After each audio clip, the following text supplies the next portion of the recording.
Esta es la tarde en el continente americano. Cuando anochece en Europa y amanece en Asia, así cae la tarde en el continente americano y transcurre la noche y el amanecer en el resto del mundo. La tarde. Hola, bienvenidos a la tarde de NTN 24, el canal de las Américas. Soy Idania Chirinos, como siempre. Un gusto y un compromiso acompañarles. Comenzamos en los Estados Unidos. Otro tiroteo cobra la vida de 4 personas. Entre las víctimas, la autora del tiroteo de tan solo 26 años, que después de abrir fuego contra sus colegas, terminó quitándose la vida. Emiliana Molina, periodista de NTN 24, en el lugar de la noticia, en el condado de Hartford, en el estado de Maryland. Emiliana, buena tarde para ti.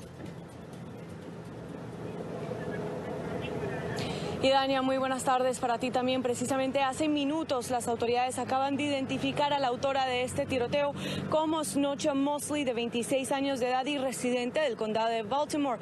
Sin embargo, el tiroteo se llevó a cabo justo a mis espaldas en este condado de Hartford, en una zona empresarial. Esta dejó al menos a 7 personas heridas en total.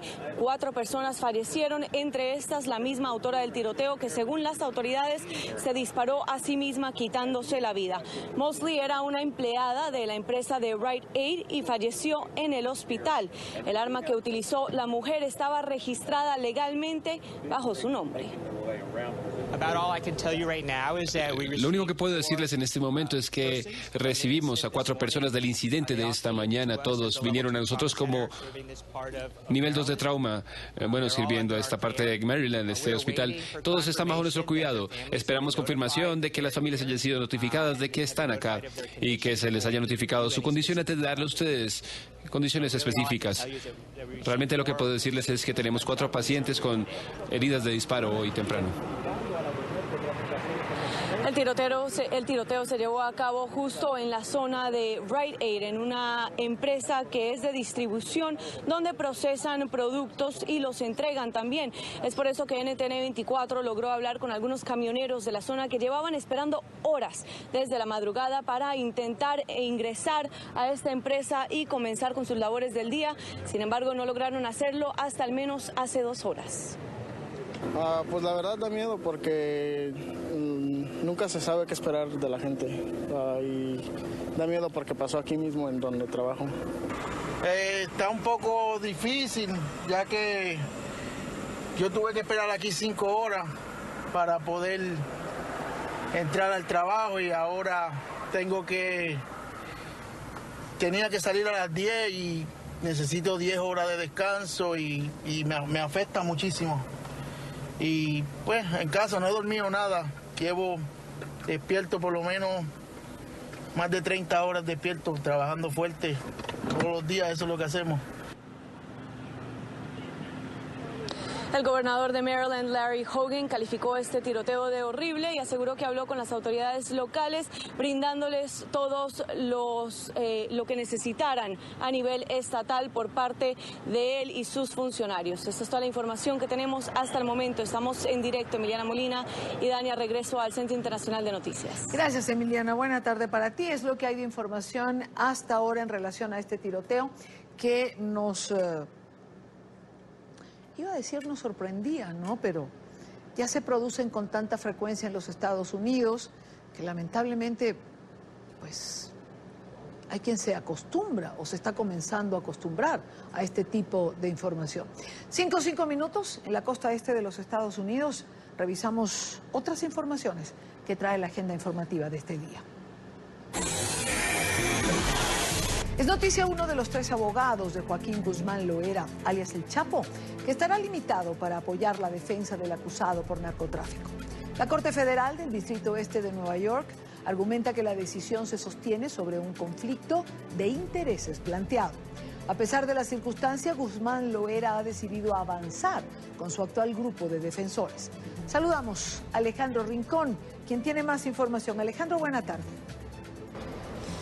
Hola Idania, televidentes del Canal de las Américas. Es un gusto conectarme con ustedes esta tarde desde la Corte Federal del Distrito Este de Nueva York, que ha hecho precisión sobre un importante elemento de cara al juicio por narcotráfico en contra de Joaquín Guzmán Loera, alias El Chapo. La Fiscalía denunció ante el tribunal la existencia de un conflicto de interés relacionado con el trabajo en el pasado de uno de los abogados defensores contratados por el acusado por narcotráfico. Jeffrey Lichman, en este caso, ha tenido contacto con 4 personas designadas y elegidas por la Fiscalía, en este caso, para rendir testimonio en contra de El Chapo Guzmán.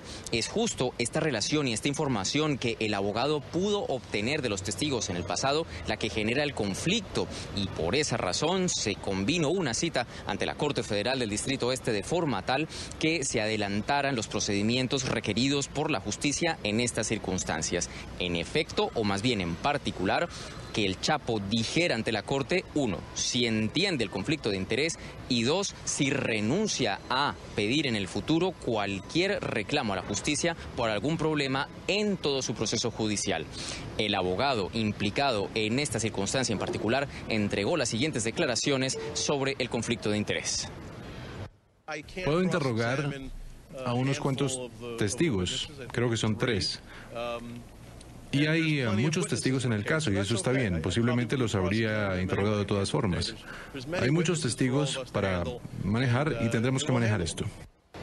En otras palabras, El Chapo acepta seguir en su proceso aun cuando existe este problema o conflicto de interés dentro de su equipo de abogados. Adicionalmente, durante esta cita, también uno de los defensores de El Chapo, en este caso Eduardo Valarezo, recordó y reclamó a la Fiscalía que todavía no le proveen un conjunto de evidencias claves relacionadas con un grupo de 20 homicidios que la Fiscalía quiere atribuir a este proceso por narcotráfico.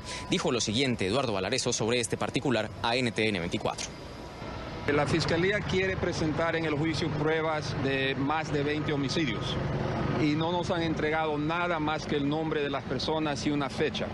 Entonces no tenemos declaraciones, no tenemos documentos, no tenemos nada que nos ayude a investigar o a defender contra esos cargos. Y eso es algo que estamos constantemente litigando con la Fiscalía y argumentando al juez, pero él parece que dice que tenemos lo suficiente y la fecha de juicio va a ser en noviembre y vamos a estar preparados lo más que podamos tener. Durante la sesión también fueron delimitados algunos momentos claves dentro del calendario previsto para el juicio, a raíz de que ya estamos en la última fase de 2018 y en el momento cuando inicie ese proceso estaremos acercándonos a las fiestas de fin de año. En el caso particular de los Estados Unidos, el Día de Acción de Gracias, Navidad y Año Nuevo. Y de acuerdo con lo previsto en la Corte va a haber unos espacios de receso de 2 a 3 días, sobre todo en estas fechas especiales, de forma tal que ni los jurados ni ninguna de las personas y por supuesto también los medios de comunicación se vean afectadas en su proceso de celebración del fin de año a raíz de este importante proceso judicial.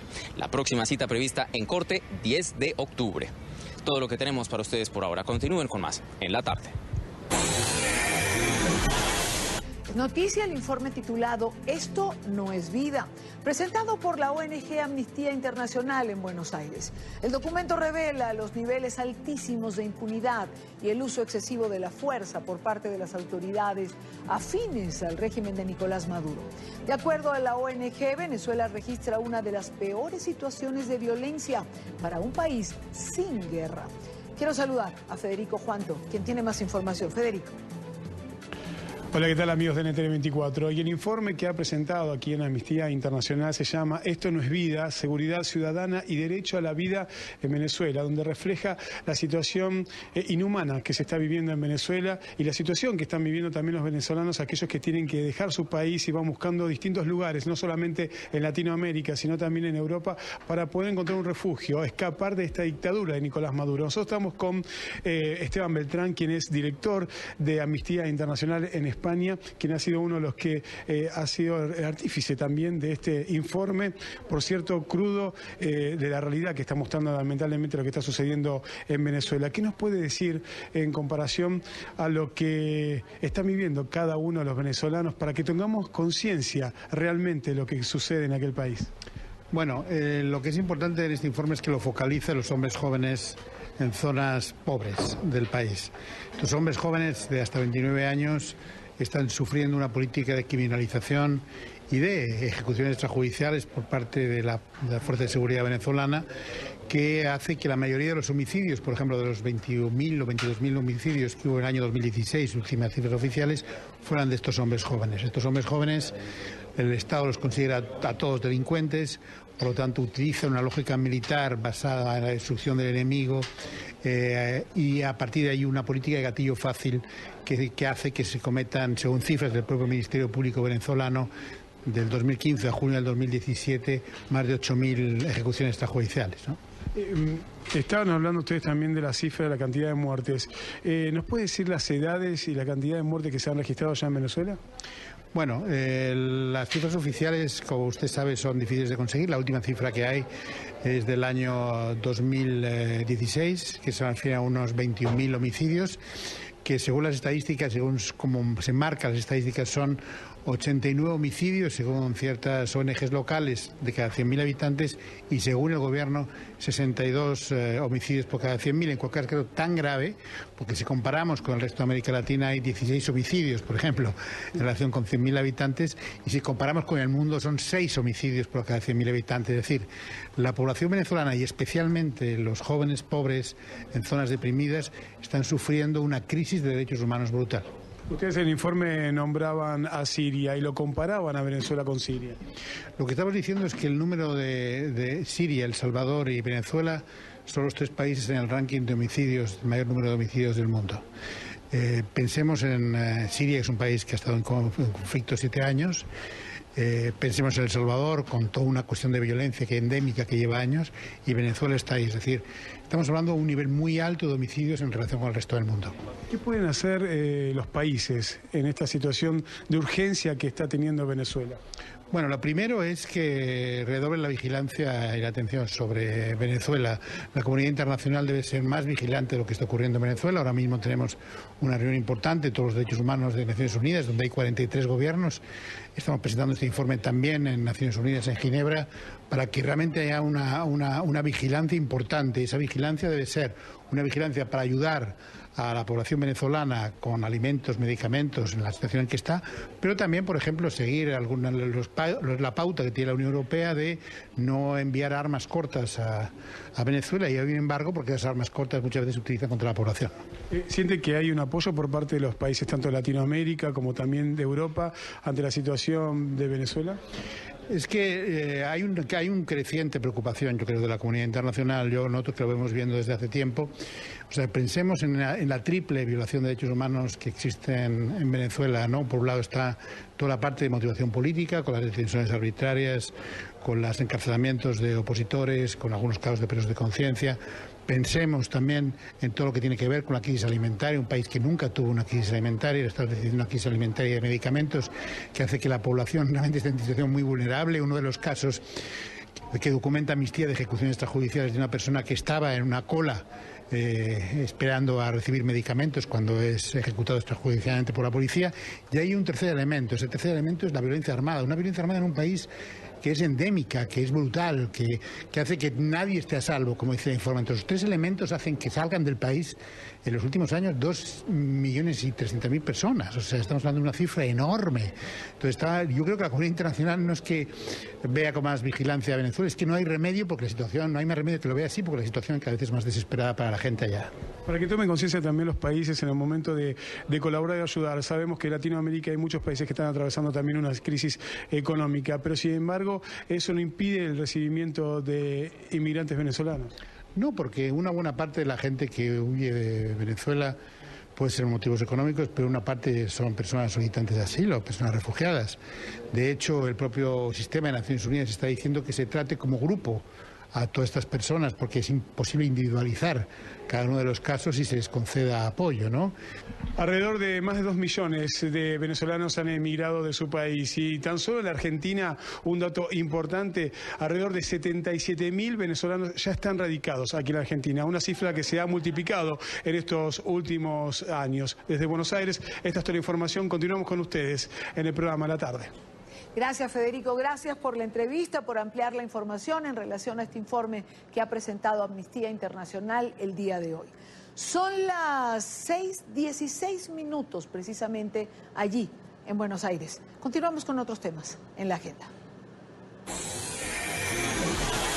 Es noticia Brasil.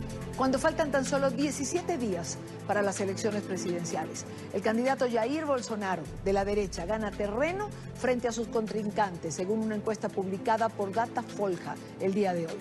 Bolsonaro, quien aún se recupera en el hospital después del atentado, registró un 28% de la intención de voto, seguido por el candidato del Partido de los Trabajadores, Fernando Haddad, que tiene un 16%, y en un tercer lugar el centro izquierda, Ciro Gómez, quien se mantuvo estable con un 13%. Estas proyecciones pudieran cambiar luego del debate de hoy, un nuevo debate presidencial. Es noticia Colombia, que no ha logrado revertir el aumento constante de los cultivos ilícitos. Así lo ha revelado el más reciente informe presentado por Naciones Unidas. En 2017, el número de hectáreas sembradas pasó de 146.000 a 171.000. Además, el 34% de los narcocultivos está en zonas que en 2014 eran bosques. Están basados. Para el experto Daniel Reico, una de las causas del aumento de cultivos de coca en Colombia es lo que llamó una mala implementación en los programas de sustitución. Cultivar coca vale unos 6 millones de pesos cada hectárea y el gobierno llegó ofreciéndoles 36 millones de pesos por hectárea. Hernando Zuleta explicó que aunque el aumento de hectáreas cultivadas fue de un 17%, lo más preocupante es que cada planta ahora produce más hojas y la producción llegó a niveles históricos. Eso quiere decir que con menos hectáreas estamos produciendo más cocaína. Los expertos coinciden en que uno de los factores que más alarma de este informe es que a la par que aumentan los cultivos, también disminuyen los bosques en Colombia. El 34% de esa hoja ilegal está sembrada en zonas que hasta el año 2014 eran forestales. Esto es el número más alto ya recordado por Naciones Unidas en los últimos 19 años que estamos haciendo estos censos. Por su parte, el alto consejero para el posconflicto Emilio Archila señaló que las familias que decidan sustituir sus cultivos ilícitos seguirán recibiendo apoyo del gobierno. Vamos a cumplirle a las familias que confiaron en el programa.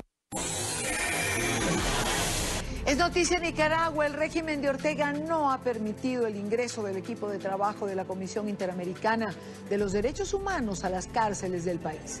En paralelo, entregó cifras de detenidos.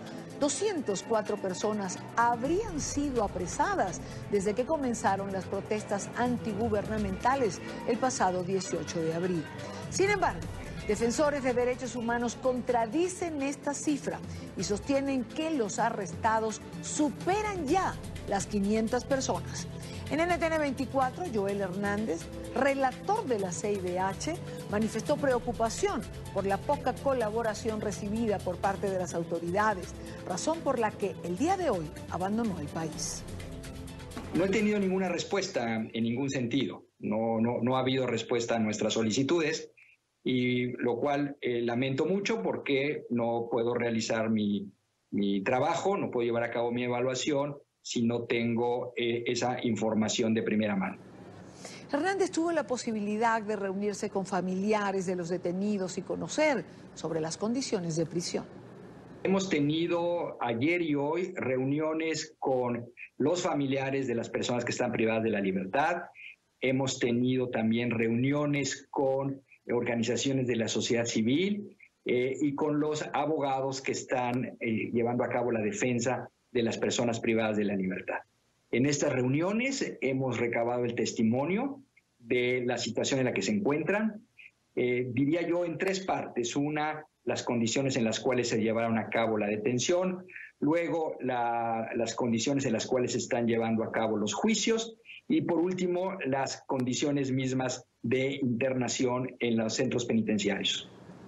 Para Hernández es sorprendente el número de quejas por vacíos e inconsistencias jurídicas, así como las denuncias por uso excesivo de la fuerza. Hay quejas sobre la manera en la cual hay dilación para que la autoridad judicial pueda llevar a cabo la primera audiencia. Hay quejas sobre presentación de la Fiscalía de pruebas muy débiles, hay quejas sobre el hecho de que las detenciones han sido ilegales y que por lo tanto la autoridad judicial debiera de tener conocimiento para poner en libertad a las personas. Hay otro tipo de quejas que tiene que ver con la forma en la que fueron detenidos. Algunos nos han presentado quejas sobre maltratos. Joel Hernández, relator de la CIDH, que tuvo la oportunidad de conversar con NTN 24. Pero ahora, cuando son las 4:21 en Quito, quiero saludar a Julio Montenegro. Él es asesor jurídico de la Comisión Permanente de Derechos Humanos y miembro de la Comisión Especial en el nuevo contexto de Nicaragua. Señor Montenegro, bienvenido. Gracias por acompañarnos. Buenas tardes. ¿Por qué, y yo creo que podemos comenzar por aquí, por qué el gobierno ha cerrado toda comunicación o todo acceso de quienes van a Nicaragua para obtener datos o poder constatar, como el relator de la CIDH, lo que está ocurriendo in situ?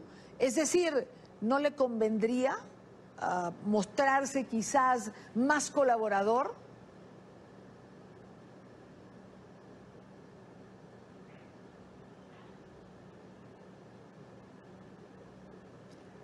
Señor Montenegro, ¿usted me escuchó?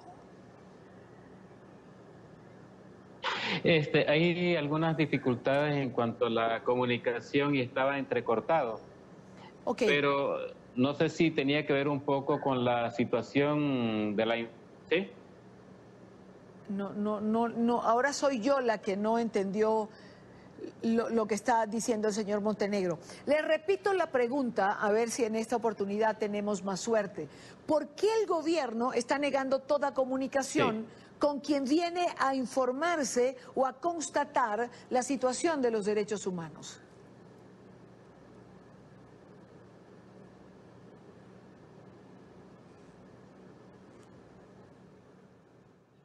Ok, ¿puede alguien hacerle la pregunta?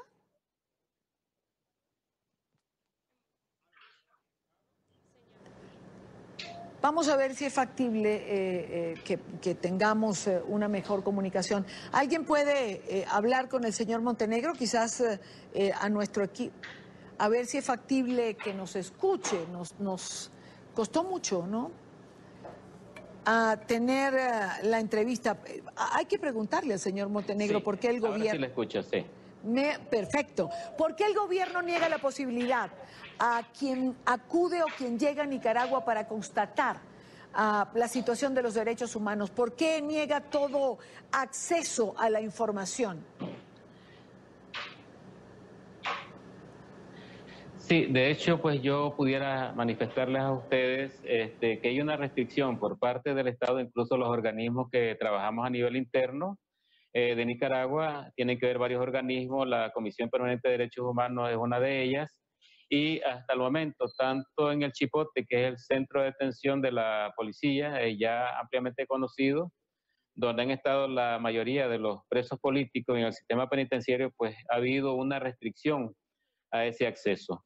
De hecho, ha habido un reclamo permanente en el sentido de que se han recibido quejas por parte de los familiares de las personas que están ahí detenidas, en el sentido de maltratos, torturas, el poco acceso para que entre alimentos a ellos, agua o enseres de aseo personal. De hecho, se ha hablado de aplicaciones en especies como de maltratos y torturas, tanto en el Chipote como en el centro penitenciario.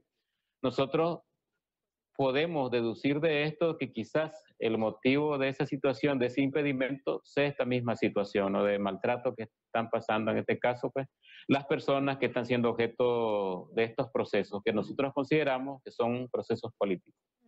Ahora, señor Montenegro, digamos que en paralelo a que se niega todo acceso a información y a la entrada a las cárceles al relator de la CIDH, el señor Hernández, el gobierno entregó cifras.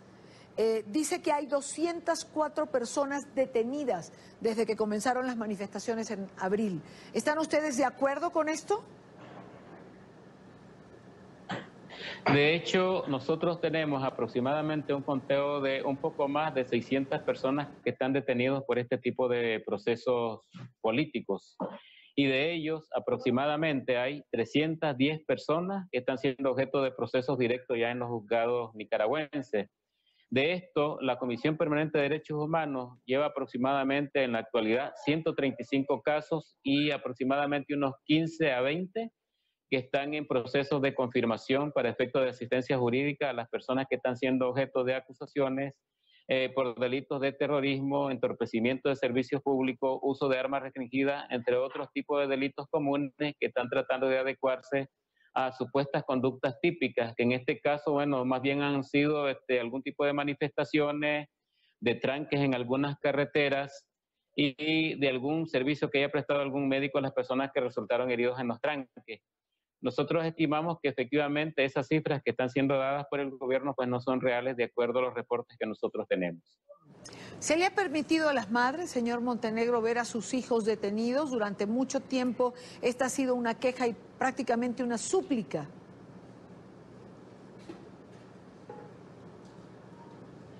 De hecho, en la actualidad hay mucha dificultad para que los familiares puedan encontrarse de manera física con sus familiares. Antes había un periodo de visita quizás de 15 días, ahora en la actualidad, bueno, se ha puesto una cifra de 21 días, cada 21 días tienen los familiares el derecho a verlos, pero al momento que los familiares llegan y se personan en el sistema penitenciario para visitar a sus familiares, le dicen que será en nuevo aviso, que les van a comunicar en qué momento los pueden visitar. Tenemos una circunstancia especial con el caso de Medardo Mairena y Pedro Joaquín Mena, del movimiento campesino, que los familiares tienen aproximadamente 50 días que no han podido tener contacto con sus familiares. Y desconocen ellos porque han habido muchas especulaciones en los medios públicos en relación a lo que tiene que ver en este caso con el maltrato que supuestamente se las ha inferido. Pues se habla de muchas situaciones, incluso de aparentes torturas, de daños, de afectaciones, pero no ha sido posible constatar esto en vista de que hay muchas restricciones. Hay muchas violaciones a lo que es el debido proceso, a las garantías constitucionales, a los principios del mismo Código Procesal Penal. Nosotros casi siempre estamos reiterando de que se están violentando de manera abierta los artículos 46, 52, 53 y 54 de la Constitución Política, que tiene que ver con los tratados o convenios internacionales que Nicaragua ha suscrito y que por lo tanto pueden respetarse cada uno de esos derechos, y que tiene que ver con la libre concentración, el derecho a circular libremente por el país, el derecho a reclamar a las autoridades y ser atendidos, y en este caso pues el derecho a organizarse y de alguna manera pues establecer algún tipo de demanda contra el Estado y que pues responda a esa demanda de los ciudadanos. Sin embargo, la respuesta ha sido, bueno, procesos de índole política de criminalización por las protestas. Julio Montenegro, asesor jurídico de la Comisión Permanente de Derechos Humanos y miembro de la Comisión Especial en el nuevo contexto de Nicaragua. Muchísimas gracias por estos minutos con nosotros, señor Montenegro. Muchas gracias a ustedes. Puerto Rico conmemora hoy un año del paso del huracán María, un huracán que dejó 2.975 fallecidos. 12 meses después de esta tragedia, quienes no se fueron y permanecieron en la isla intentan recuperarse. Tras cumplirse un año del paso del huracán María por Puerto Rico, todavía la isla refleja los estragos que dejó el poderoso ciclón de categoría 4. 365 días después de la catástrofe, calificada por las autoridades como la más grande en la historia de la isla, miles de personas se quejan de no haber recibido ayuda de las autoridades. La construcción, se ha podido hacer construcción, pero no se termina porque el dinero no da. En conversación con NTN 24, Richard Lee, presidente de la Fundación Oye Aguadilla, una de las organizaciones sin fines de lucro que ayudó a miles de afectados por el ciclón en la isla, aseguró que la respuesta del gobierno federal se ha demorado demasiado. Que la respuesta del gobierno federal todavía, a este momento, hoy un año después, no se ha recibido toda la ayuda que se prometió. Viviendas sin reconstruir, escasez de agua y cortes de luz es el panorama al que se enfrentan los residentes que tratan de continuar con sus vidas después de la tragedia. El gobernador Ricardo Rosselló solicitó a Donald Trump más de 94.000 millones de dólares para los trabajos de restauración. Sin embargo, la administración estadounidense aprobó inicialmente 15.000 millones de dólares. Pero además del desastre evidente, a la crisis se le sumaron varias demandas que exigían que se divulgara la verdadera cifra de muertos tras el ciclón. Pues se informó que se trataba de 64 fallecidos, pero ante la magnitud de la tragedia los ciudadanos se mostraban incrédulos por el número. Aquí no murieron 64 personas, aquí murieron miles. Rosselló debió rectificar. Ese número tiene en cuenta las muertes desde septiembre hasta febrero y fue de 2.975. Trump, quien visitó Puerto Rico unos días después del desastre de María, expresó su rechazo al informe. Para los ciudadanos, las discusiones no contribuyen de ninguna manera a apresurar el proceso de reconstrucción. Y aunque mantienen la esperanza en la rehabilitación, exigen que los encargados de hacerla posible pongan manos a la obra y dediquen sus esfuerzos a resguardar a aquellos que lo perdieron todo. Hoy desde muy temprano comenzaron las conmemoraciones en Puerto Rico. La primera ceremonia en honor a los 2.975 fallecidos tras el fenómeno se realizó en el mismo lugar y a la misma hora en la que el 20 de septiembre de 2017 entró a la isla el ciclón de categoría 4. Te doy gracias por la vida. Doy gracias por la vida de mi país. Hay propósitos. Nuestro pueblo quedó casi destruido tras el paso del huracán, como nunca antes lo habíamos visto en nuestra historia moderna. Y hoy, exactamente hoy, un año después, todavía intentamos comprender la magnitud de la extensión de la devastación. Hoy pausamos, cuando aún pesa sobre nuestra memoria el desgarrador recuerdo de aquellos a quienes perdimos y el sufrimiento que pasamos aquellos que contemplábamos las imágenes de destrucción. La fuerza del huracán intentó arrancarnos de la faz de la tierra, pero jamás contaba con el carácter resiliente de los puertorriqueños y del espíritu guerrero que tiene nuestra isla. Una vez más, demostramos de lo que estamos hechos, mucho más fuerte que cualquier tormenta. Este homenaje que se hace a las víctimas, este recordatorio de lo que fue ese día, aún se está realizando. Estas son imágenes en vivo, lo que están viendo en este momento en la pantalla, allí en San Juan, en Puerto Rico. Lo que pareciera quedar inconcluso es la deuda de las autoridades con la reconstrucción de la isla. Aún no está claro qué sucedió con las ayudas. David Rodríguez, periodista de nuestra cadena aliada Telemundo 51, hace un recorrido por ese Puerto Rico hoy. David, adelante. Saludos desde Puerto Rico, donde todavía miles de familias siguen sin techo y, como pueden ver, aún se camina entre las ruinas de las viviendas. Un año después del paso del huracán María, encontramos que hay una preocupación general sobre la lentitud en el proceso de recuperación y los problemas para tener acceso a ayudas federales y estatales. Entre los boricuas, que también son ciudadanos americanos, encontramos desesperanza e indignación. Después de estos vientos huracanados de María, en Puerto Rico parece que nunca llegó la calma y lo que se ha formado es un aparente desastre burocrático con los fondos destinados a la reconstrucción. Veo que siempre están hablando de unas cantidades grandes. Yo me pregunto, ¿a dónde han enviado este dinero? ¿Cómo lo han dividido? ¿En dónde fue a parar? Mientras estas casas siguen en ruinas y los más necesitados claman por ayuda gubernamental, hoy el coordinador de FEMA en Puerto Rico confirmó que las autoridades federales investigan al gobierno local porque todavía no presenta evidencias sobre el uso de millones de dólares otorgados en el último año. Tenemos 28 millones de dólares que estamos aguantando porque estamos buscando la transparencia para que me den evidencia de que usaron el dinero para yo poder reembolsar ese dinero, porque mi programa es de reembolso. Porque ustedes no confían 100% en el gobierno de Puerto Rico. No, porque no confiamos en nadie y porque nosotros queremos transparencia, no tan solo aquí, en cualquier estado de la nación, y nosotros queremos transparencia, porque lo que pasa muchas veces es que cuando damos el dinero sin documentación, después viene una auditoría y el dinero lo tenemos que requerir para atrás. El que se esté diciendo que no se sabe en dónde están esos recursos, ¿verdad? Es inadecuado. Los recursos están ahí y muchos de los recursos que han sido asignados para Puerto Rico simplemente es que todavía no se han desembolsado. Por ejemplo, en FEMA están alarmados porque no saben dónde fueron a parar millones de dólares destinados a levantar el sistema de energía eléctrica. Si tengo contratistas ahora mismo que no están cobrando, que se están yendo a la bancarrota porque no tienen el dinero suficiente para mantener a sus empleados que no están cobrando, hay algún problema. Y cuando nosotros tenemos 900 millones de dólares que hemos brindado y que le hemos pagado y no se está pagando al contratista, algún problema ahí, estamos buscándolo. Se le está pagando, obviamente hay unos unos procesos que son más lentos que otros, pero se le está pagando y demostración de ello es que hay un trabajo que se está haciendo. La Autoridad de Energía Eléctrica instaló una oficina de fondos federales, particularmente aquí en Puerto Rico, precisamente para esa razón. Otra investigación federal está en curso porque durante la emergencia desaparecieron vagones que FEMA envió con alimentos. Casi un año después, el lente de Telemundo captó cuando algunos aparecieron estacionados en facilidades del Departamento de Salud de Puerto Rico. Ya yo tengo mis 12 furgones que los recobré.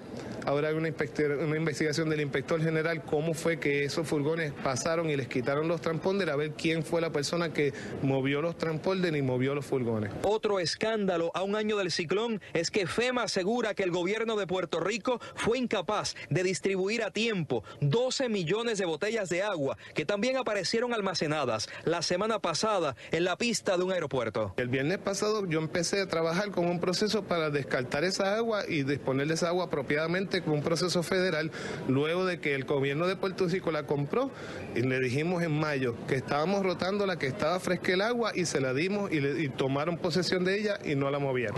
Y en medio de este escenario de destrucción, el rol importante ahora mismo lo están asumiendo los voluntarios, las iglesias y las entidades sin fines de lucro que ayudan a reconstruir cientos de viviendas. También durante esta semana aquí en Puerto Rico hemos visto varios eventos para honrar la memoria de los muertos dejados por María.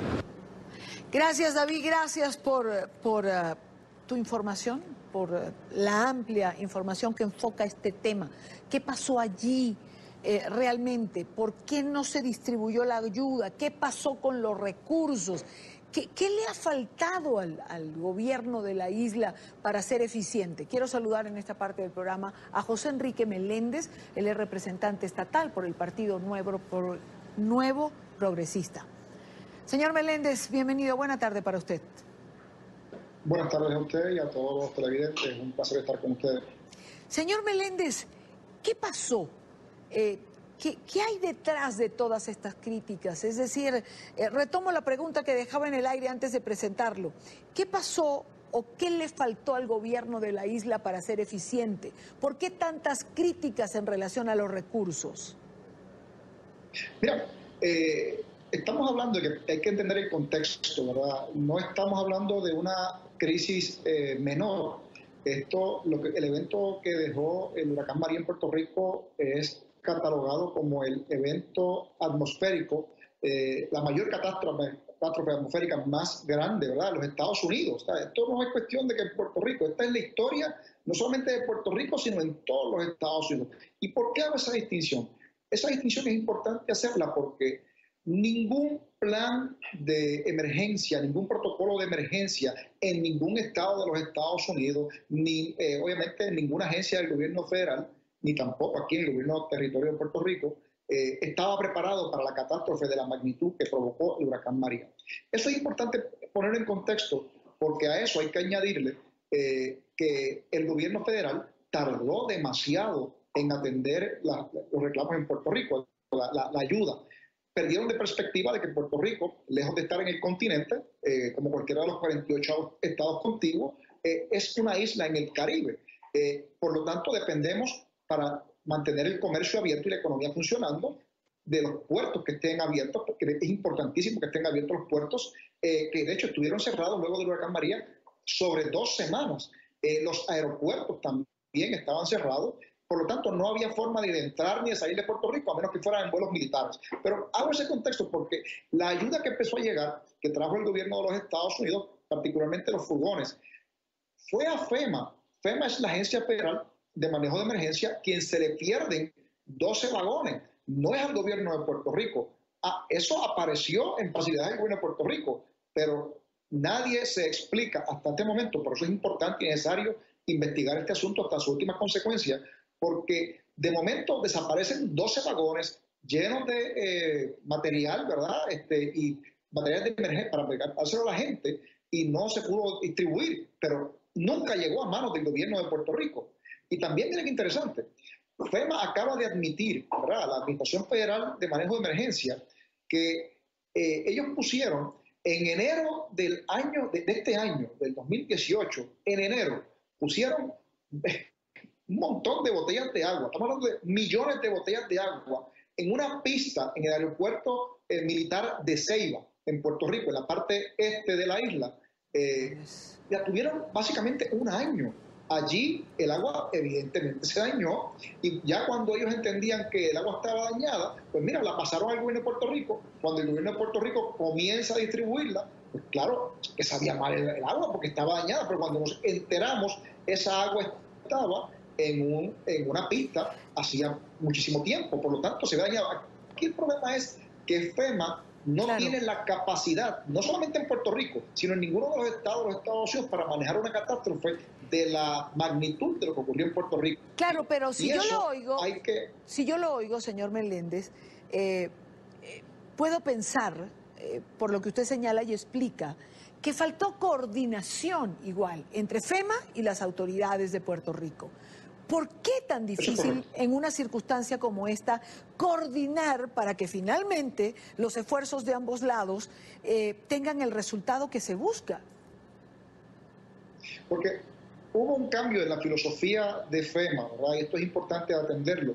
FEMA, bajo la administración de Trump, se considera, lejos de ser una agencia de respuesta rápida, se consideró en un momento dado como una agencia de apoyo que no era de primer auxilio, o sea, no era de respuesta rápida, era básicamente un seguro. Por lo tanto, en el caso de Puerto Rico tuvo que reaccionar, solo asumir la responsabilidad, y luego entonces FEMA venía a poder entonces atender las necesidades de los puertorriqueños. Eso hubo que cambiarlo rápidamente, y esos primeros meses fue bien difícil, esa primera semana fue bien difícil. Y te hago una comparativa bien breve. El manejo de la emergencia de Puerto Rico dista mucho de cómo el gobierno federal manejó la crisis en Haití, por ejemplo. En el caso de Haití, que no es un territorio de los Estados Unidos, es una jurisdicción internacional, son extranjeros para nosotros, que de hecho me parece fantástico que hayan atendido esa situación bien, porque lo necesitaban los haitianos. Pero a menos de una semana, luego del terremoto en Haití en el 2010, habían 3 portaaviones de los Estados Unidos. Había cerca de 30.000 tropas de los Estados Unidos. Había cerca de 300 helicópteros dando y sobrevolando y repartiendo alimentos en todo Haití. En Puerto Rico, y lo tengo que decir porque así pasó, ese es el dato incontrovertible. Y de hecho el propio general que el ejército destacó y el presidente Trump destacó en Puerto Rico, reconoció que no tenía recursos. Nunca hubo más de 10.000 soldados activados. Número uno. Número dos, habían apenas 50 helicópteros. Y la realidad del caso es que solamente había un solo portaaviones afuera y los recursos se limitaron sustancialmente, y eso provocó que la magnitud de la catástrofe se alimentara. ¿Por qué digo que se alimentara? Sí. Porque inmediatamente, luego del huracán, ¿verdad? Cuando pronto impacta a consecuencia del huracán, ocurren 64 muertes. Pero a consecuencia, y esto es importante establecerlo, porque fíjate que 2 semanas antes del huracán María había azotado a Puerto Rico el huracán Irma, que era categoría 5. Sí. Claro, nosotros veníamos ya con un problema y lo que hicimos fue que restauramos los servicios esenciales, estábamos a 90 y pico % de servicios esenciales. Vino María, acabó de entonces de volver a tumbar todos los servicios del gobierno. Claro, y de colapsar la situación. Una situación, exacto, se complica el escenario porque ningún estudio, ninguna preparación, ningún protocolo había establecido que podía atacar, ¿verdad? O Puerto Rico enfrentarse a 2 huracanes con apenas 2 semanas de anticipación. Por lo tanto, todos los almacenes que tenía FEMA estaban vacíos al momento de que María impactó a Puerto Rico. Hay 2 preguntas que me quedan y tengo poco tiempo. Claro. Señor Meléndez, la primera tiene que ver con esto que usted señala comparando a Haití en el 2010, es decir, 3 portaaviones, 30.000 soldados contra un portaaviones, nunca hubo 10.000 soldados en Puerto Rico. Y quiero preguntarle, a un año de esto, negligencia, olvido, no se le dio la importancia adecuada. ¿Qué pasó?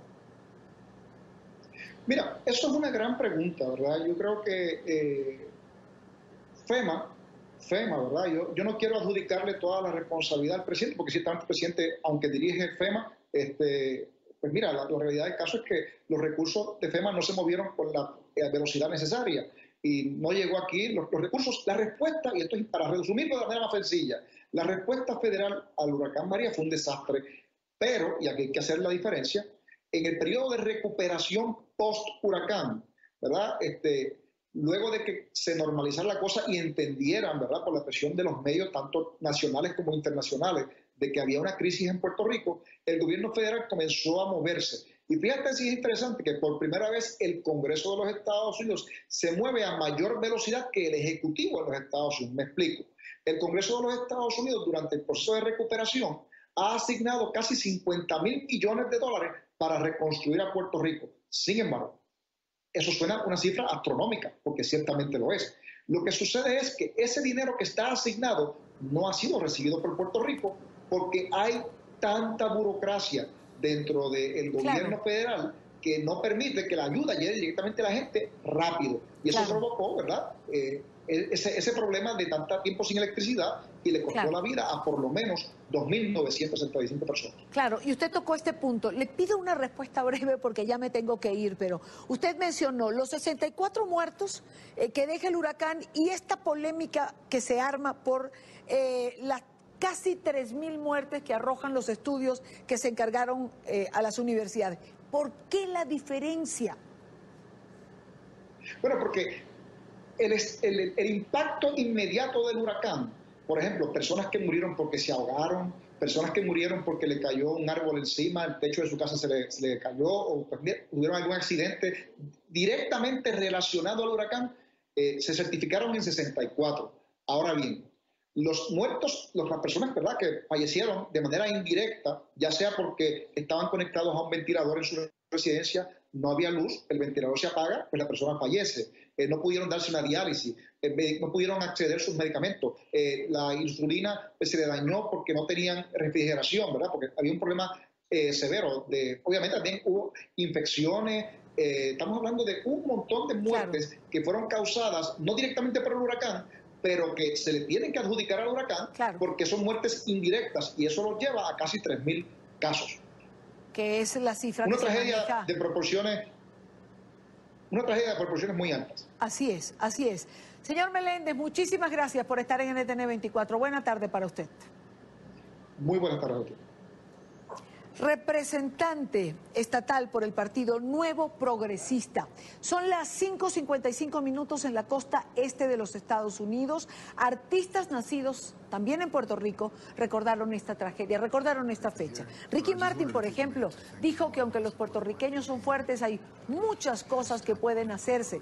Así que junto a sus hijos diseñó una camiseta para recabar fondos para la isla. Luis Fonsi escribió también en sus cuentas, mirando hacia adelante siempre, más fuerte que nunca, un año después de María, Huracán María, todo por supuesto con hashtag. El cantante Marc Anthony publicó en Instagram: ¿cómo pasa el tiempo una semana como esta? Ya habíamos sufrido los estragos del huracán Irma y temíamos por los daños que el huracán María iba a dejar en nuestro querido Puerto Rico. Queda mucho por hacer, pero si de algo no me queda duda, es que los boricuas no nos rendimos y le hacemos frente a lo que venga. No vamos a parar hasta que lo logremos. Dios está con nosotros y yo con ustedes. 6 y 8 minutos en Caracas, Venezuela. Continuamos. Y continúan las fiscalizaciones que realiza a abastos y supermercados la Superintendencia Nacional para la Defensa de los Derechos Socioeconómicos, algo que se llama como SUNDI. Este miércoles acudieron a varias cadenas comerciales de las que se llevaron detenidos a 11 gerentes de establecimientos, a quienes los estarían acusando de desmejorar la calidad de los servicios regulados y alterar las condiciones de oferta y demanda. Luis Laya preparó este informe. Al menos 11 gerentes de cadenas de supermercados fueron detenidos este miércoles en medio de un operativo de fiscalización de precios realizado por la SUNDE con funcionarios policiales fuertemente armados. El motivo de la detención fue que había anaqueles vacíos en los establecimientos. Les aplican el artículo 53 de la Ley de Precios Justos por presuntamente alterar las condiciones de oferta y demanda en el mercado nacional. Desafortunadamente, el Ejecutivo prefiere aplicar medidas policiales antes que medidas económicas. Aquí pareciera que los juicios, que aquí los procedimientos empiezan por la sentencia, o sea, primero los ponen presos y después, si acaso los dejan tener acceso al expediente que les abre. Gerentes. Son empleados, no tienen ninguna responsabilidad directa sobre la reposición de inventario. La razón por la cual los detienen es por la falta de inventarios en los establecimientos y el gerente no tiene responsabilidad directa sobre eso. Luego de esta acción, los trabajadores de los supermercados recibieron la orden de llenar los anaqueles con cualquier producto que llegara. Así nos los informaron en algunos de los establecimientos. Realizamos un recorrido y el panorama es de escasez. Largos anaqueles llenos de un mismo producto, solamente para tapar espacios. Establecen la fijación de precios de algunos productos, como es el caso del huevo, la carne, el pollo, y para el productor primario no le resulta rentable producir a esos precios, por tanto deja de ofrecerle el producto al comerciante. El comercio tiene la desventaja o la ventaja de que es la que da la cara al público. Entonces el comercio en este momento está siendo muy atacado. A mí me preocupa mucho la aniquilación que quieren hacer de los canales de distribución. Estas medidas policiales no solucionan el problema, así lo creen los ciudadanos que aún este jueves tuvieron que hacer colas a las afueras de los establecimientos intentando encontrar productos regulados. Aseguran que es injusto que sean detenidos los gerentes, pues no tienen responsabilidad sobre el abastecimiento. Igualito es, llévense preso a quien se lleve. Es la misma manguangua. Siempre igualito tenemos que hacer cola para comprar. Si quieres entra y ve. No me hagas la pregunta, pasa tú mismo ahí, mira, y ve si hay productos de los que están fiscalizados. No los hay. Ayer se llevaron detenidos a 11 gerentes de distintos supermercados de Caracas. ¿Tú crees que ellos tienen la culpa? ¿Es justo que se los lleven detenidos? Esa es falta de producción, papá. Si no hay producción, ¿de dónde van a sacar los productos? No estoy de acuerdo con eso, de que está llevando preso a la gente porque está vendiendo lo de él. Yo no estoy de acuerdo con eso. Siempre seguimos haciendo la cola y la situación sigue igual. Lo único que se ve es que la cosa vale como que están más caras. Según la Cámara de Comercio de Caracas, estas medidas tomadas por el Estado venezolano, lejos de promover la producción nacional, han restado incentivos a los comerciantes para mantenerse abiertos. Las cifras que manejan es que cerca del 40% de los comercios de la ciudad de Caracas habrían cerrado sus puertas o estarían pensando en hacerlo debido a las nuevas medidas económicas. Desde Caracas, Venezuela, para la tarde de NTN 24, Luis Alejandro Laya. Gracias a uno de nuestros periodistas en Caracas, Venezuela. Quiero saludar en esta parte del programa a Vicente Fernández, ex tesorero de Consecomercio, presidente de la Asociación de Comerciantes del Mercado Mayor de Coche. Señor Fernández, bienvenido, buena tarde para usted. Idania, buenas tardes, ¿cómo estás? Yo, bueno, me encantaría decirle que bien, pero cuando uno tiene que transmitir esto a diario, pues la verdad que no es tan bien que uno se siente. Quiero quedarme con una frase de uno de los entrevistados que tenía nuestro reportero, que decía, si no hay producción, no hay productos, y si no hay productos, vamos a seguir teniendo anaqueles vacíos. ¿Cómo vamos a solventar esta encrucijada en la que nos encontramos en este momento? Bueno, Idania, esto que tú dices que transmites a diario, lo que nosotros vivimos a diario, es muy complicado solucionar, más con las medidas que van más allá del tema económico, son medidas de carácter político que se dictaron recientemente. El problema para que nosotros volvamos a tener nuestros anaqueles en los mercados llenos de productos y de diferentes productos, de diferentes categorías, diferentes precios, y no lo que se pueda conseguir en un momento determinado, empieza por dejar a un lado los controles. Al tú dejar a un lado, bien sea controles de precios o bien sea controles cambiarios, porque te recuerdo, tú sabes bien que Venezuela es una economía de puertos, donde aquí la mayoría de las cosas son importadas. En el tema de alimentos, que es el que me compete, actualmente nosotros estimamos que más del 78% de los alimentos que se consumen en Venezuela son importados. Entonces, mientras haya esos dos controles, es muy difícil que nosotros volvamos a llenar los anaqueles. Con controles de precios se destruye el libre mercado. Y mientras no haya libre mercado, aquí no va a poder haber ningún tipo de competencia y nadie va a traer productos de afuera o va a traer la industria a producir nacional.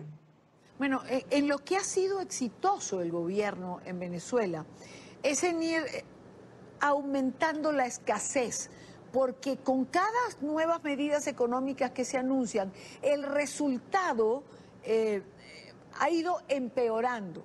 Hace 3 semanas, creo, más o menos, se dieron las nuevas medidas económicas. y a partir de ese momento la carne escasea, el pollo no existe, los huevos tienen un precio... Y fui a tumbar la otra llamada y tumbé la otra. Perdón,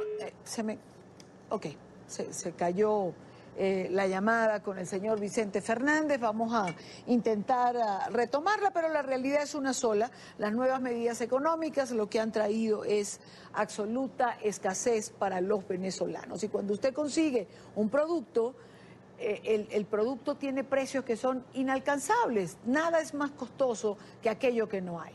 Nada es más costoso que aquello que está controlado. Nada es más costoso que lo que no se consigue. Y esa es la tragedia cotidiana, no solo de los venezolanos que van a buscar los productos, sino de quienes tienen que venderlo. Le decía que el gobierno ha sido exitoso únicamente en producir mayor escasez a medida que anuncia nuevas medidas económicas. Desde hace 3 semanas la carne no se ve, el pollo no se encuentra, los huevos, que son una buena fuente de proteína, tienen un precio absolutamente inalcanzable si es que lo consigue quien lo está buscando. ¿A dónde vamos entonces? Bueno, Idania, como te decía yo al principio, en mi opinión estas medidas no son económicas, son unas medidas políticas, están enmarcadas dentro del Programa Nacional Simón Bolívar o Programa de la Patria, Programa Nacional de la Patria, que va del periodo 1929 al año 2019. Y esto no es más que una transición violenta al comunismo mediante el exterminio de la sociedad productiva o del libre mercado Entonces, ¿hacia dónde vamos? No lo sé. Aquí el tema de los productos cárnicos es muy grave.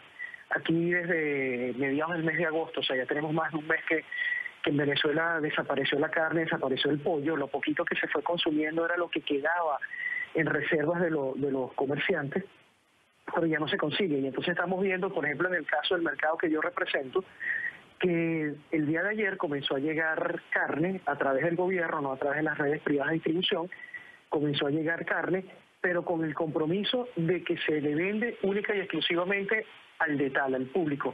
Nosotros somos un mercado mayorista que le vendemos a automercados, a restaurantes, a hoteles, a lo que aquí se llaman bodegas, que son esos mini mercados que existen en las áreas muy populares, pero que compran al por mayor. Entonces se nos está dando carne a través del gobierno, a través de nuestras redes de canalización normales, al precio que ellos están fijando, sí. Y se nos está obligando a venderle únicamente al público en las largas colas que se están formando para eso. Pero que vamos. Una de las consecuencias será que entonces cada día tendremos más gerentes presos o no habrá gerente, porque nadie va a querer ser gerente. ¿Quién va a querer ser gerente? De los 11 locales que se llevaron los 11 presos, me imagino que si algún empleado le dijeron venga y ocupe la gerencia mientras, dijo no, muchas gracias, porque mañana puede estar preso. No.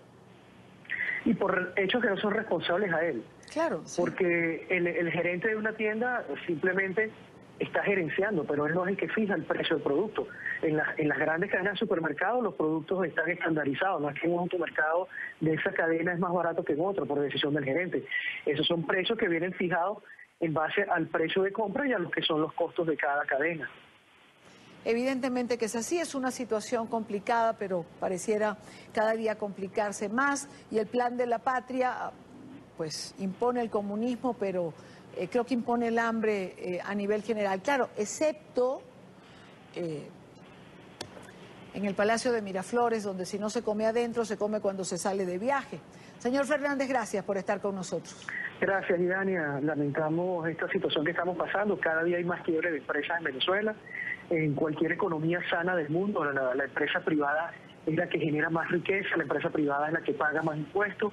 Aquí en Venezuela el ataque contra la empresa privada, esto que han llamado guerra económica, pues es una guerra sin sentido, es una guerra que tiene desde bienes del gobierno hacia la empresa privada. Nosotros vimos recientemente que el gobierno junto con algunos industriales fijó el precio para 25 rubros, pero fueron 25 rubros que no han permitido que la economía se recupere y que el poder adquisitivo se recupere.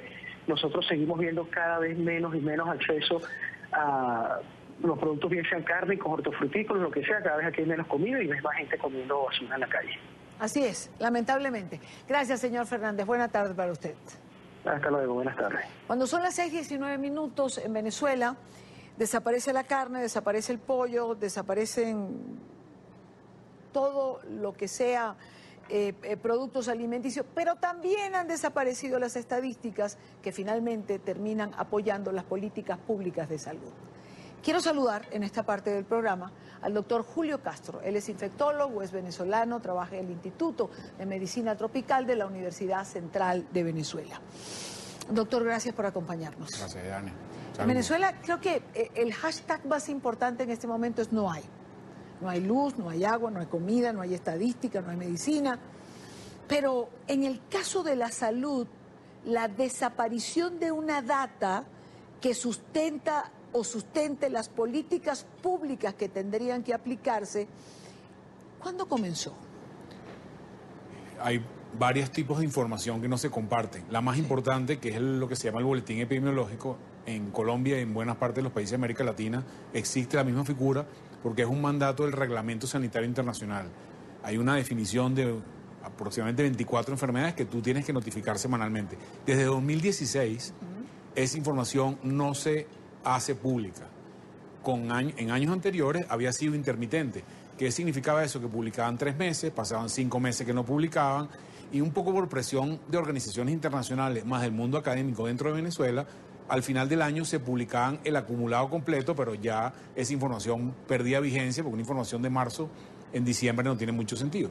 Un ejemplo de ellos es, tenemos 3 epidemias activas en este momento: malaria, difteria y sarampión, y solamente nos enteramos de esa información, bien sea por los boletines de la Oficina Sanitaria Panamericana o inclusive por boletines epidemiológicos de páginas web como la página web del Ministerio de Salud de Cuba. Cosas que son absolutamente inexplicables para nosotros que vivimos en Venezuela. Claro. Ahora, bueno, si en Cuba se refleja, entonces el registro sí se lleva. Lo que no se hace es compartirlo. Pero no es absurdo. Es decir, las propias políticas que el Estado tendría que aplicar no están basadas en esa estadística. Absolutamente. En Venezuela el sistema de recolección de información epidemiológica ha sido uno de los más importantes o más estructurados en los últimos 40 años. Aproximadamente 14.000 a 16.000 unidades ambulatorias en todo el país recogen la información. Los médicos rurales, los médicos primarios, codifican cada enfermedad, cada paciente que ve, y eso va a un registro nacional. La información se sigue produciendo. Hasta la semana pasada se recogió la información, pero hay una voluntad de parte del Estado de no publicar la información, porque la información se recoge y se analiza. Que no lo sepamos los venezolanos es otra historia, pero la información se sigue recogiendo y ahí de alguna manera no se publica información tan importante como desde enero del 2017 tenemos casos de sarampión y difteria en el país. Y eso es algo que ya a la fecha tiene casi más de año y medio, y esa es información que solamente sabemos, como comenté, por el boletín de la Oficina Sanitaria Panamericana. Malaria, difteria y sarampión. ¿Por qué el rebrote? Cada enfermedad tiene una explicación un poquito diferente, porque malaria es una enfermedad transmitida por un vector y tiene que ver con el control vectorial y la minería en el estado Bolívar, que es la zona donde probablemente hay más corrupción en toda Venezuela relacionado con el movimiento migratorio y el tema de la minería ilegal.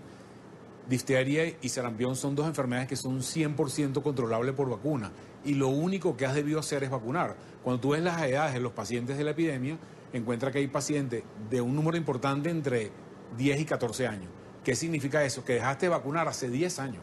O sea, tienes 10 años vacunando mal y terminas pagando este precio, que es enfermedades que debían estar controladas por vacuna. Pero hace 10 años atrás, es decir, la situación no era tan caótica como ahora. ¿Por qué se dejó de vacunar? ¿Por mala planificación? ¿Por incapacidad de quienes manejaban el Ministerio de Salud en ese momento o qué? Lo que digamos es un poco especulativo, pero se suman factores. Okay. Factor número 1, inviertes poco. Segundo, tienes incapacidad. Tercero, no hay una voluntad política de hacer las cosas que tienes que hacer y el ministerio se ocupa de otras cosas. Y voy a dar un dato muy importante. En 18 años o en 19 años de gobierno, tanto de Chávez como Maduro, hemos tenido 20 ministros de salud.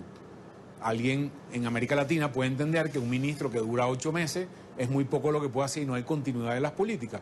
Pero por encima de eso hay 2 aspectos muy importantes: la corrupción dentro del propio sistema, y la explicación que ha dado el gobierno es el tema de la guerra económica. Y cuando tú ves que las tasas de vacunación son malas desde hace 9 o 10 años, cuando el precio del petróleo estaba en su punto más alto, no conecta una razón con la otra. O sea, con el petróleo a 90, $100 el barril, ya en ese momento dejaste de vacunar.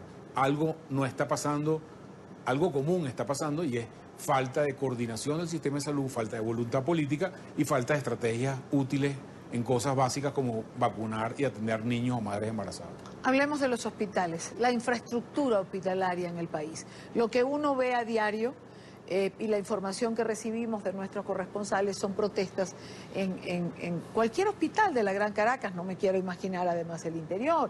Es decir, el hospital universitario, que fue un ícono dentro de la Universidad Central, o el Hospital JM de Los Ríos, que atiende niños y las mamás protestan una vez por semana porque no hay medicamentos, no hay alimentación, no hay cama. ¿Qué pasó con la infraestructura hospitalaria? Fíjate, como no hay cifras es difícil. Yo pertenezco a una ONG que se llama Médicos por la Salud, que se formó en el 2014, y empezáramos a medir desde entonces la situación de los hospitales con un instrumento digitalizado que lo hemos hecho durante 5 años consecutivos. Te voy a dar unos datos de esa encuesta 2018. 55% de las salas operatorias de los hospitales más importantes del país están cerradas en este momento y no puedes operar a un paciente allí. 85% de esos hospitales, estoy hablando de hospitales capitales de Estado, hospitales militares y hospitales universitarios, los más importantes de todo el país, 85% no son capaces de hacer una placa de tórax para un diagnóstico de una neumonía 24 horas al día en la última semana anterior a la encuesta. Esa encuesta es de marzo del 2018, porque es el Día del Médico en Venezuela. 95% de los servicios de radiología están cerrados. 60 a 70% de los hospitales no tienen capacidad de darle comida a los pacientes que están hospitalizados, y por ahí podemos seguir. Nosotros medimos 18 parámetros que medimos durante 5 años consecutivos. No hay uno de esos parámetros, no hay uno que haya mejorado en 5 años. Todos han ido empeorando sustantivamente, y esa es información que nos envían médicos o enfermeras que trabajan en esos hospitales. No hablemos de por ejemplo, el porcentaje de diálisis, o sea, este servicio que bueno, yo cada vez que tengo la oportunidad de hablar, por ejemplo, con la gente de Codevida, que empezamos a hablar de tantos venezolanos están en riesgo de... Yo siempre... terrible, pero siempre digo, no hablemos de los que pueden, hablemos de los que han muerto, porque si ya tengo meses o años en esto, ¿cuántos se han quedado en el camino? Es muy difícil cuantificar eso porque técnicamente es complejo. ¿Cómo tú diferencias un paciente que tiene un cáncer, un niño con cáncer que puede tener una evolución buena, pero puede tener una evolución mala por la propia enfermedad? Pero si ese niño no le das la quimioterapia, la radioterapia, la cirugía que necesita, va a tener un desenlace fatal, y es difícil medir esa parte. Pero algunos grupos vulnerables, como los trasplantados, los pacientes con VIH, que no tienen tratamiento en Venezuela, hoy en día, hace por lo menos 8 meses, 60.000 pacientes con VIH no tienen tratamiento. La diálisis peritoneal, se cerró el programa de diálisis peritoneal. El programa de trasplante venezolano está cerrado. No hace ningún trasplante en Venezuela en el sector público hace por lo menos 1 año y medio. Después que hacíamos trasplante de hígado, recuerdo cuando hicimos uno de los primeros trasplantes, y digo hicimos porque pues igual la teleaudiencia sabe que soy venezolana, recuerdo que fue una gran fecha, algo muy importante. Así es, entonces esos grupos vulnerables cada vez están más limitados en términos de sus medicamentos y acceso a esas terapias. Por ejemplo, el sistema de alto costo que maneja el Seguro Social, la escasez de quimioterápicos es de 80% sobre las cosas. Entonces, tú vas afectando, pero más allá de esos grupos que son pequeños y están muy afectados comparativamente cuando tú ves los diabéticos en el país. Aproximadamente 35% de los diabéticos de la población mayor de 50 años en el país es diabética o hipertensa. Y esos diabéticos y esas enfermedades crónicas no consiguen insulina hoy en día en Venezuela. Conseguir una ampolla de insulina es una tragedia en Venezuela. Y eso, estamos hablando de grandes magnitudes de pacientes, no de grupos vulnerables relativamente pequeños. Esta escasez ya alcanza a toda la población que puede tener alguna situación de salud. Ahora, hablemos de algo a donde nos lleva todo lo que usted ha venido describiendo y de los temas que hemos venido hablando. A convertirnos en un riesgo para la salud de los países a los que los venezolanos están huyendo, a aquellos países a donde los venezolanos están dirigiendo, porque ¿en qué condiciones de salud están llegando los venezolanos hoy en día? En la misma situación de salud que están dentro. La gente no solamente viaja con su mochila cruzando la frontera, viaja con sus enfermedades. Y en esas enfermedades hablamos malaria, difteria, sarampión, tuberculosis, VIH que no consigue tratamiento, trasplantados, diabéticos, y eso traslada a los países hermanos donde ellos acuden un impacto tangible en términos de costos, morbilidad, logística, etcétera, etcétera. Y hay un segundo aspecto de la migración que no podemos perder de vista, es el recurso humano que perdemos. La diáspora de médicos y personal de salud, enfermeras, en el último año ha sido brutal. Nosotros hicimos una encuesta en noviembre del 2017, donde evaluábamos una cohorte de casi 40 años de médicos graduados. Ajá. 30% de esa cohorte de médicos graduados están fuera del país en noviembre del 2017, vamos a repetirla en noviembre del 2018, y en los últimos 5 o 6 años, generaciones de médicos, casi 75% de esos médicos graduados en los últimos 5 años están fuera del país al día de hoy. Eso es una pérdida. ¿Qué porcentaje de los últimos 75% de los últimos 5 años están fuera del país esos médicos. La mitad de ellos trabajando, la otra mitad de ellos trabajando en cosas que no son de medicina porque la situación del país los obligó a tener que salir del país. Claro. Entonces, todas esas dinámicas se juntan, lo mismo que lo que veíamos en el segmento anterior, porque la desnutrición afecta a las enfermedades, la tuberculosis, etcétera, claro. etcétera. Y bueno, afecta a los pacientes, pero también está afectando a los médicos. Vi el otro día, me llegó un video que quería compartir con nuestra teleaudiencia y lo había olvidado. Ahora que usted menciona esto, lo recordé, de un grupo de médicos muy jóvenes que están en el hospital, si no recuerdo mal, de Mérida, creo que era el estado Mérida, y crearon un grupo para recolectar dinero.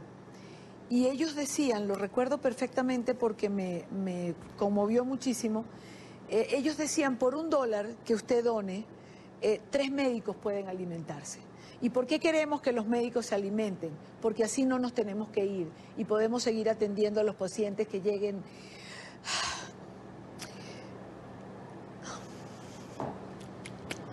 No me pasa esto casi nunca, pero es complicado, es difícil. Y pensé que iba a hacerme eco de esa campaña, porque al final estos jóvenes médicos están allí para atender a los venezolanos, para no dejarlos solos, con el poco medicamento, con el poco equipo que puedan tener, pero por lo menos van a tener un médico que les acompañe.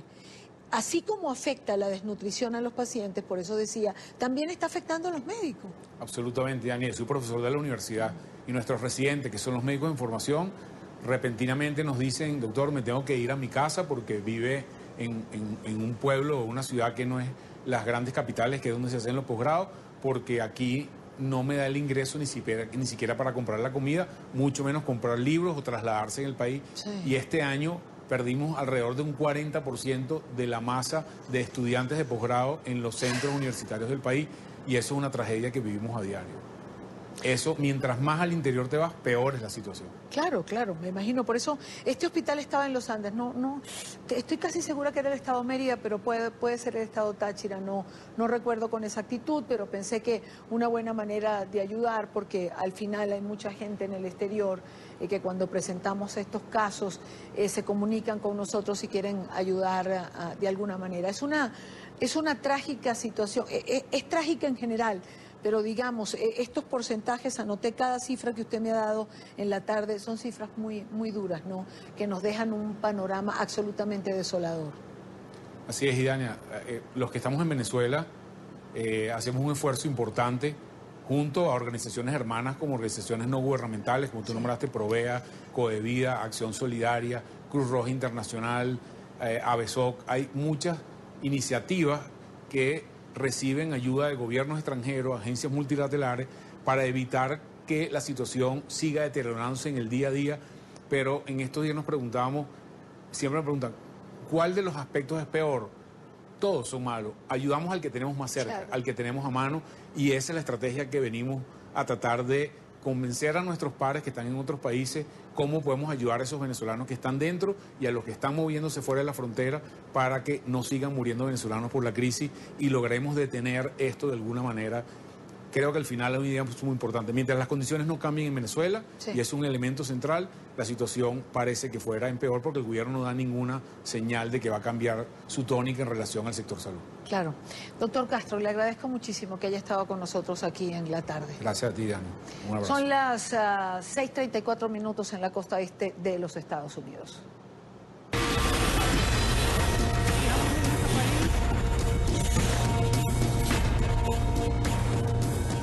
No importa el mal clima, los riesgos del campo abierto o estar a kilómetros de la tierra que consideran su hogar.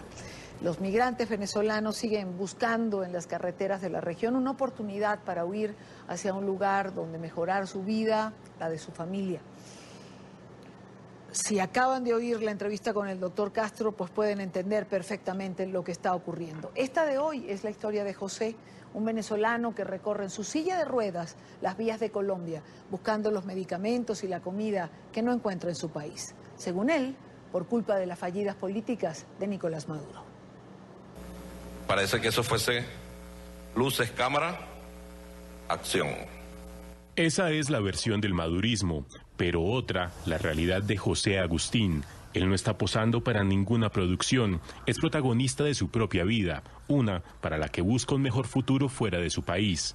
Y tampoco lo hace por gusto o turismo. La escasez de comida e insumos médicos en su natal Venezuela lo obligó a recorrer las carreteras de Colombia. Por eso sus piernas cargan lo poco que le queda. Sus brazos y sus ganas de vivir, además de la fuerza de su hijo, son lo que lo impulsan. Vine a Colombia más que todo buscando mis medicamentos y buscando la silla de ruedas y buscando cualquier monedita para allá, para la casa, para hacer mercado. Eso es lo único que le pido a mi Dios.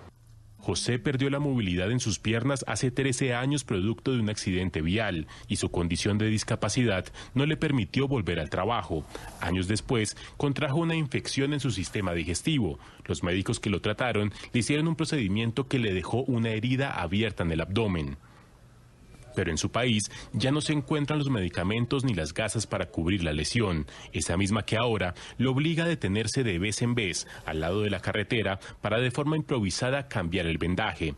Bolsas plásticas reemplazan las gasas quirúrgicas. No importa la crítica situación por la que pasa a miles de kilómetros de su hogar, por ahora su única opción es buscar ayuda fuera de casa, esa misma que recuerda con profunda tristeza.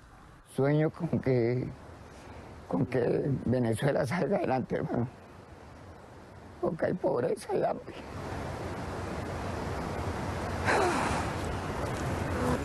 Atrás queda una familia, pero José siempre va acompañado de su hijo de 25 años. Él ha sido su escudero en esta travesía. Hay que hacer un buen sacrificio para tener un buen porvenir en la vida. Junto a mi padre luchando, allá vamos, chicos. Atravesando toda Colombia si es preciso.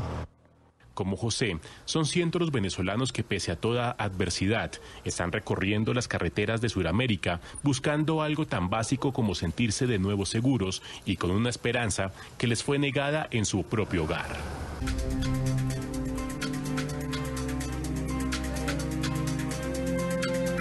Como ya es tradición y desde hace 17 años, el Jardín Botánico de Bogotá, José Celestino Mutis va a realizar desde hoy y hasta el próximo 23 de septiembre la Exposición Nacional de Orquídeas.